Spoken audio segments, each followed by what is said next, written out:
নমস্কার বন্ধুরা, গরমের ওয়েদারে আজ আমরা আম পানা করে দেখাবো। এবার আমি প্রেসারে একটু জল দিয়ে সেদ্ধ করে নেব। দিয়ে আদার টুকরো, পাকা লঙ্কা দিয়ে দেব, লবণ দেব, তুলে দেখবো তো শাঁসটা আমি নিয়ে নেব, সঙ্গে পেস্ট করব।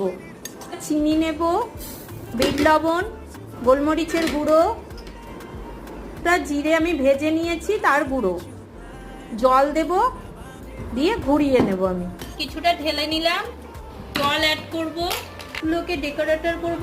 তার জন্য আমি প্রথমে চিনি নিলাম, লঙ্কার গুঁড়ো নিলাম, লেবু আমি এই যে গ্লাসের চারি সাইডে দিয়ে নেব, টুকরো দিলাম। ম্যাঙ্গো পানা সম্পূর্ণ হয়ে গেছে। আপনারাও এইভাবেই বানাবেন বাড়িতে। আর আমাদের লাইক, কমেন্ট, শেয়ার করবেন, এই চ্যানেলটি সাবস্ক্রাইব করবেন।